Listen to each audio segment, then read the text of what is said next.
إلهي واسع الكرم ورب البيت والحرم، إليك أتيت منكسرا منيبا أغبر القدم. إلهي واسع الكرم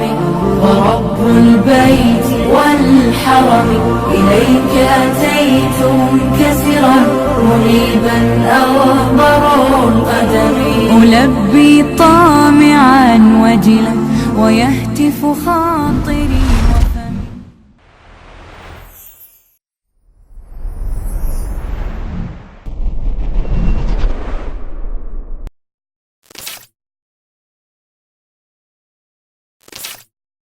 دا د مسجد قبا خلق په خپل مابینس کې مسلمانانو په خپل مابینس کې خلاف سره راغلي، صبر ترام او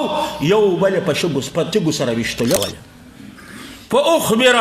رسول الله صلى الله عليه وسلم بذلك، فدغه خبر ورته راغلی. فقال نبی علیہ السلام والګوره د بخاری مرفوع حدیث، فقال نبی علیہ السلام اذهبوا بنا نصلح بینهم. د بخاری حدیث دی، دا چې ملایانو د کابل کله دی خو دی د الله په ډالرو د دې کلمې پری کې دا حدیث نه دی واضح کړی، دا حدیث واضح کړی خالی لیکل دی واضح کړی نه دی. نبی علیہ السلام ویل چې مونږ بوزه ما ورولي، ما چرته ورولي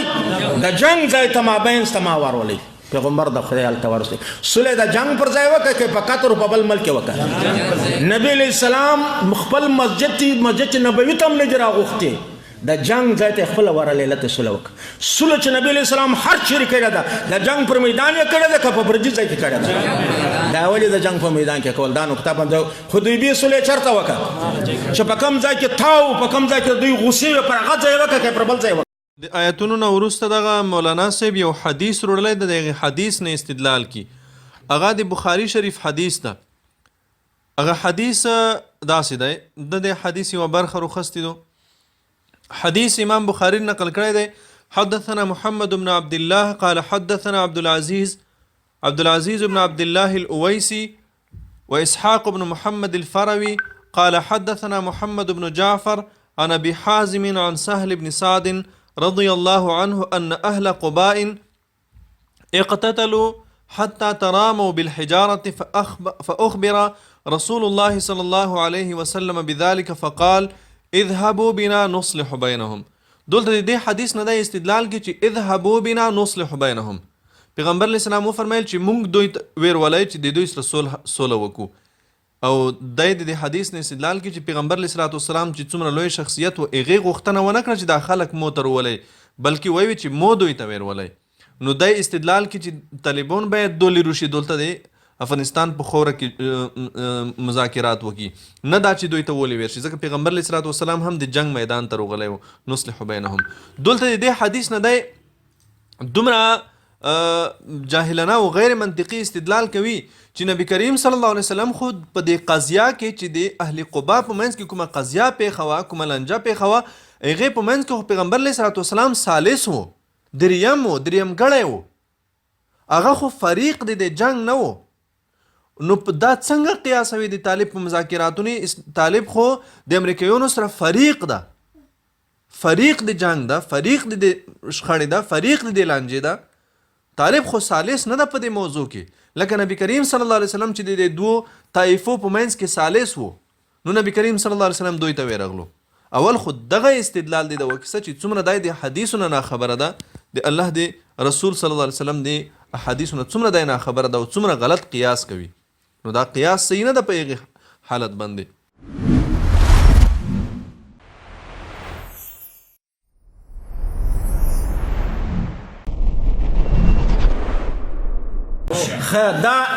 دا د اشغال ټکی، دا شغله د دې مجرد راځي. دا اشغال دا مصدر د باب افعال دی. اشغال هغه چاته وایي چې د خبره د طاقت د بل چا په لاس کې، د خبره د طاقت د بل چا. د طالب خبره خپله ده که د پاکستان مشاوره ده؟ د طالب صلاح و حرکت و مشوره خپله ده که د اخوا ده؟ طالب اوس اشغال دی که غیر اشغال دی؟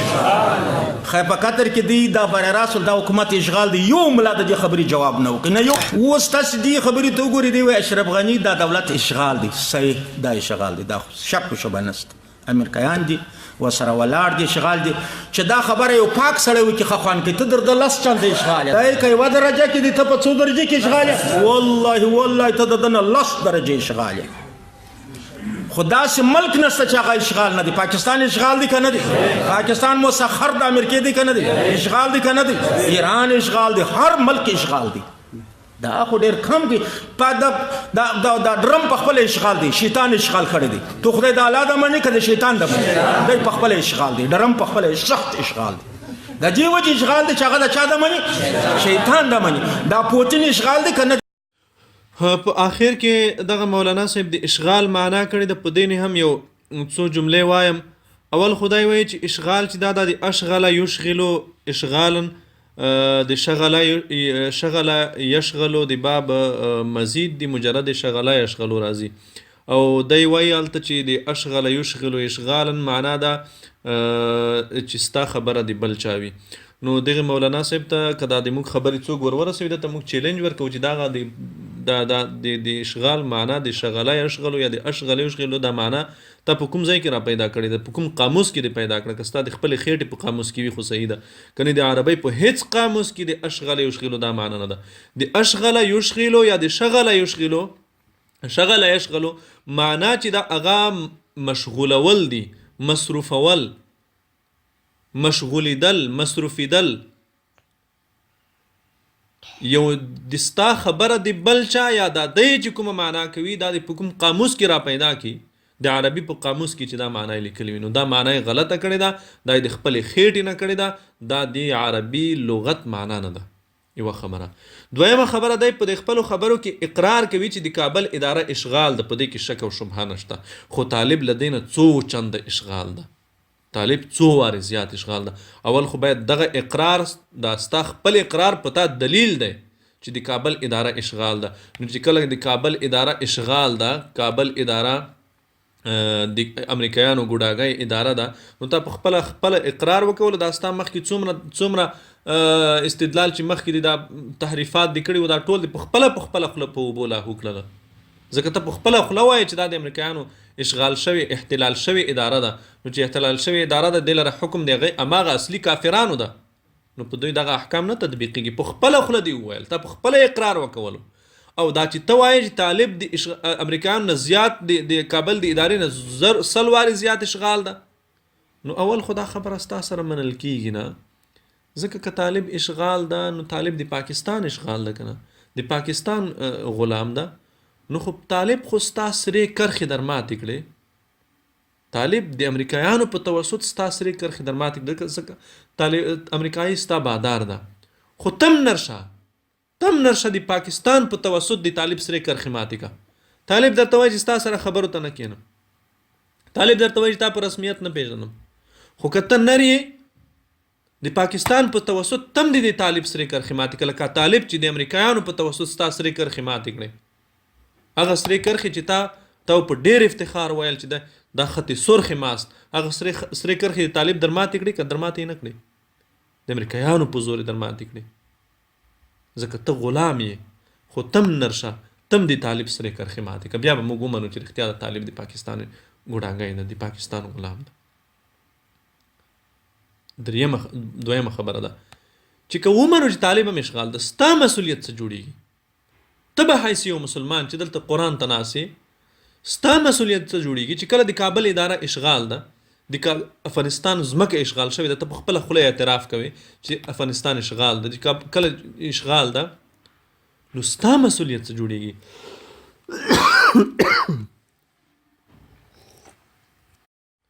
نو که چېرته د کابل اداره اشغال ده په خپله اعتراف کوي د افغانستان خاوره اشغال ده نو اشغال په صورت کې بیا ستا شرعي مسؤلیت څه جوړیږي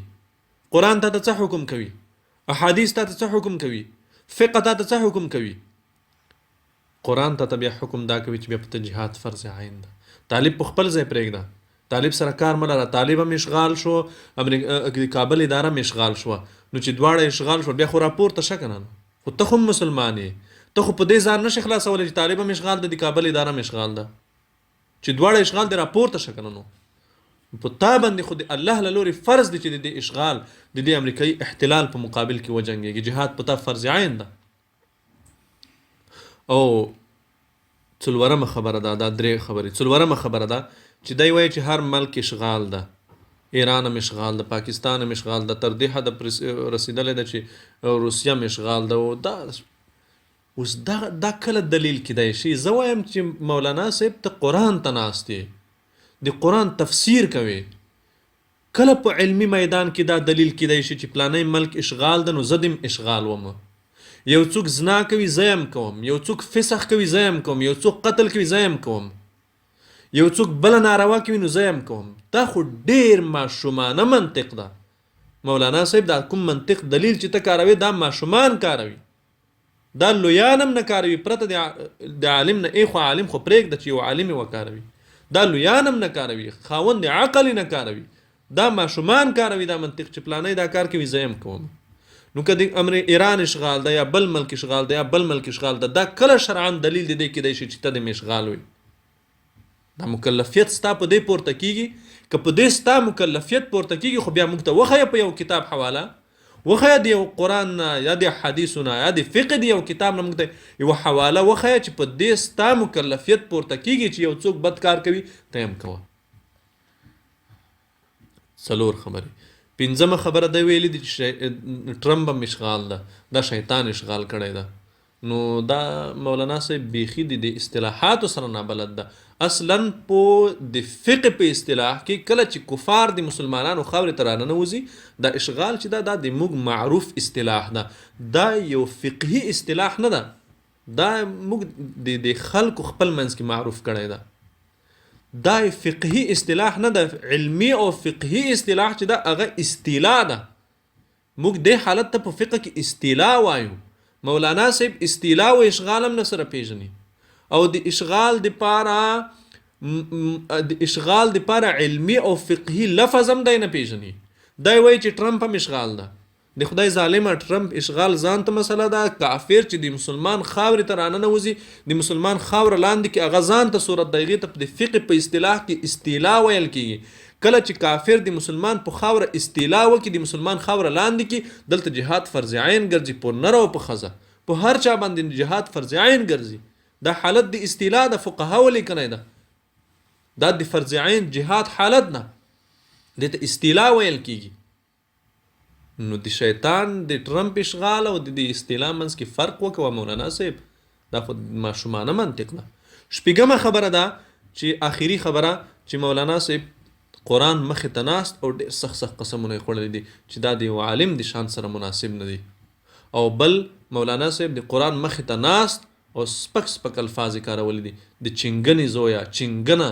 دا الفاظ د یو عاقل انسان سره نه ښایي،